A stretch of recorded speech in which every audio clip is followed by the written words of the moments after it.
Semoga sehat dan bahagia selalu, juga selalu dalam perlindungan Allah Subhanahu wa taala. Amin. Saya Melati Yuliandari di sini akan berbagi informasi mengenai manfaat mengetahui usia kehamilan. Lalu poin yang kedua kita akan bahas mengenai cara mengetahui usia kehamilan itu seperti apa. Dan yang ketiga, cara menghitung hari perkiraan lahir atau HPL. Nah, ini yang biasanya suka ditanya-tanya sama akang teteh semua. Kapan ya istri saya lahiran, Bu Bidan kira-kira? Teh, saya kapan ya kira-kira hari perkiraan lahirnya? Nah, daripada nanya-nanya lagi ke bidan, alangkah baiknya kalau teteh dan akang juga bisa tahu, bisa ngotret sendiri, bisa ngitung sendiri ya. Nah, jadi di pembahasan sekarang kita akan bahas mengenai cara menghitung hari perkiraan lahir. Nah, sebelum panjang kita akan bahas dulu tentang manfaat mengetahui usia kehamilan ya. Kenapa kok harus tahu sih usia kehamilan? Oh, ini sangat penting loh akang teteh ya. Yang pertama nih, agar kita tahu kapan ya, mulai berapa minggu ya teteh sama akang itu bisa mendidik janin yang masih ada di dalam perut. Ada yang tahu kapan? Mulai 18 minggu. Kenapa? Karena di usia 18 minggu itu panca indera pendengaran sudah berfungsi. Nah, dari situlah awal mula kita mendidik janin kita. Memang sebelum 18 minggu nggak boleh, boleh, sangat-sangat boleh untuk latihan. Tapi dalam teorinya 18 minggu itu panca indera janin khususnya pendengaran sudah berfungsi. Jadi mulai dari situ mulai mendengar suara ibunya, suara ayahnya. Nah, seperti itu. Sudah merasakan juga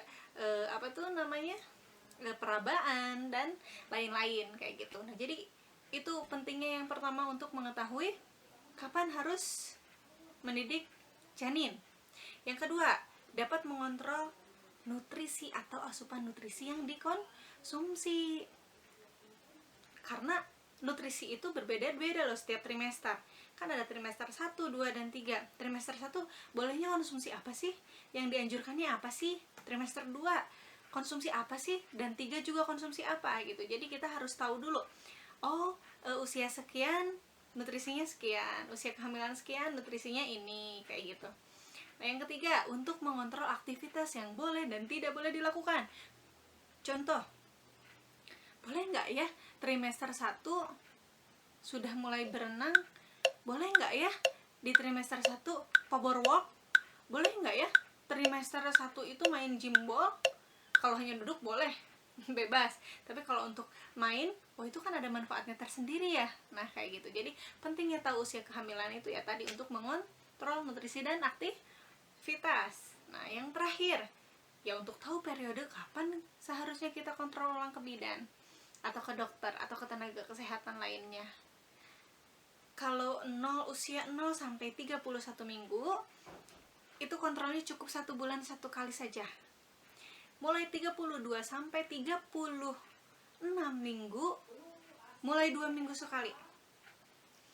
Lebih dari 37 minggu ke atas sampai lahir kontrolnya 1 minggu sekali. Nah, itulah pentingnya mengetahui usia kehamilan gitu. Jadi memang bisa memanage usia sekian ngapain aja ya, nutrisinya apa aja ya. Kontrolnya sekian bulan nih gitu, sebulan sekali kah, 2 minggu sekali kah. Nah, itulah manfaatnya ya. Paham sampai sini?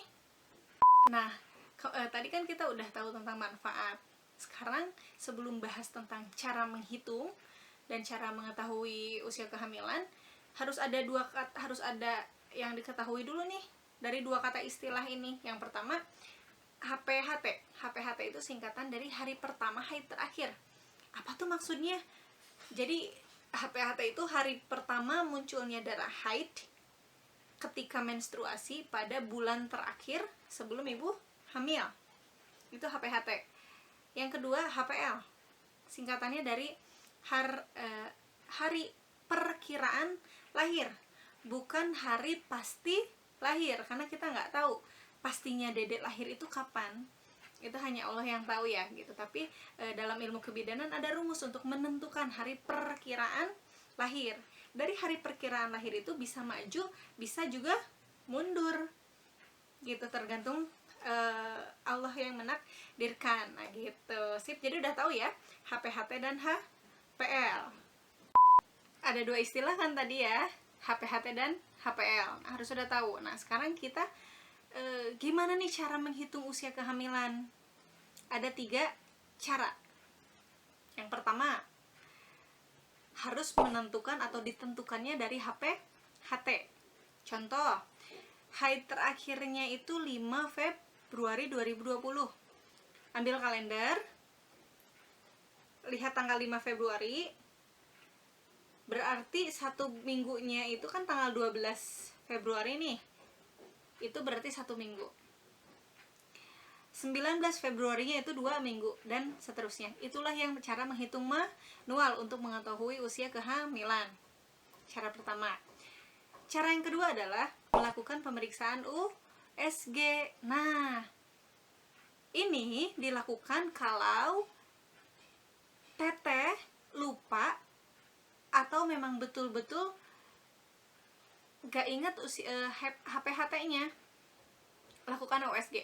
Paling akurat melakukan USG itu adalah kurang dari 4 bulan. Karena apa?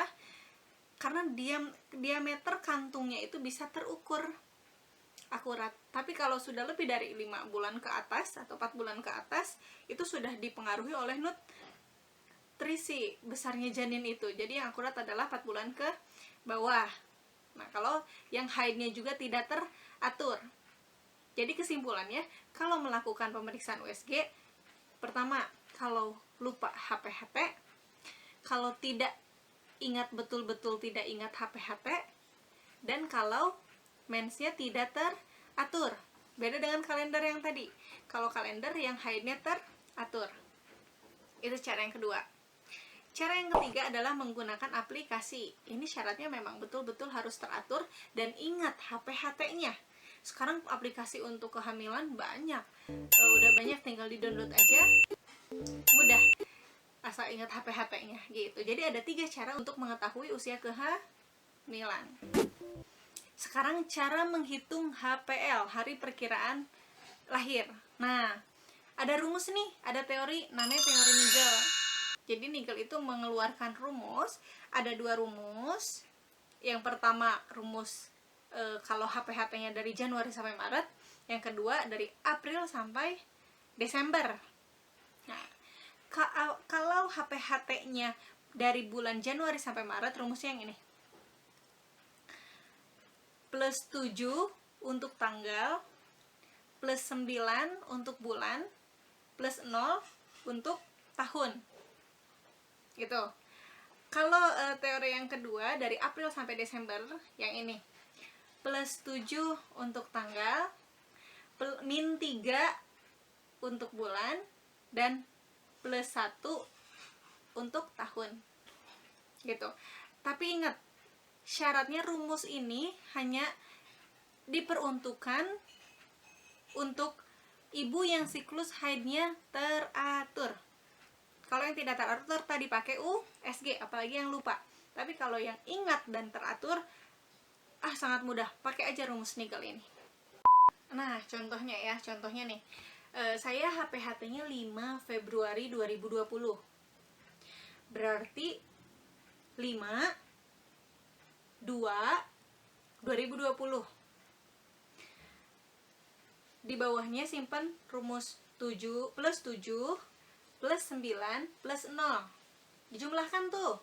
Jadi 12 11 2020. Dapat deh HPHT-nya berarti 12 November 2020. Nah, tapi ingat itu hari perkiraan lahir, bukan hari pasti lahir. Mungkin nggak pas-pasan, mungkin aja gitu, tapi ada yang maju, ada yang mundur, kayak gitu ya. Itu contoh 1.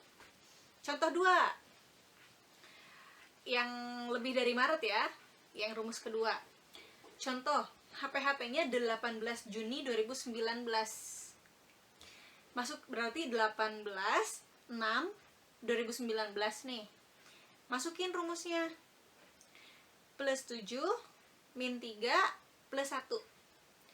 Berarti hasilnya 25/3/2020.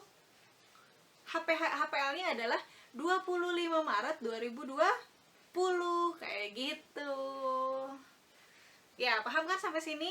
Nah, jadi sekarang kalau udah tahu cara menghitung rumus, boleh dicoba kotret-kotret sendiri, sesuaikan dengan hasil yang pernah bidan sampaikan atau dokter sampaikan. Ya, kayak gitu.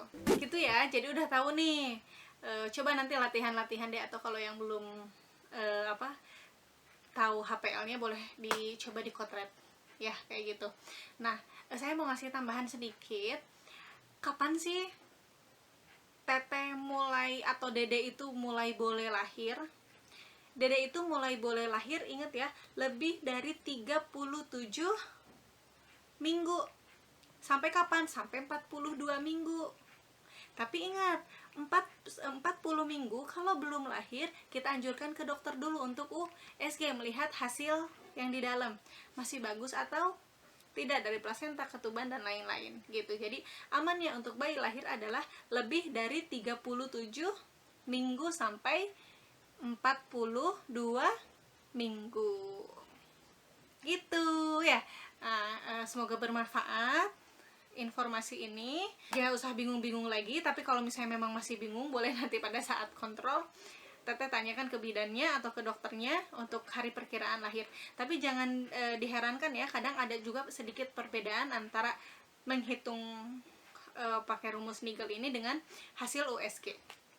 Karena ingat tadi, hasil USG itu apalagi yang memang sudah lebih dari 5 bulan, besarnya janin dipengaruhi oleh nutrisi gitu. Jadi pasti akan ada perbedaan, tapi tidak terlalu signifikan, sangat sedikit, paling beda beberapa hari atau beberapa minggu aja, nggak nyampe berbulan-bulan. Sip, terima kasih. Semoga sekali lagi semoga bermanfaat. Mohon maaf jika ada salah-salah kata. Billahi taufiq wal hidayah. Wassalamualaikum warahmatullahi wabarakatuh.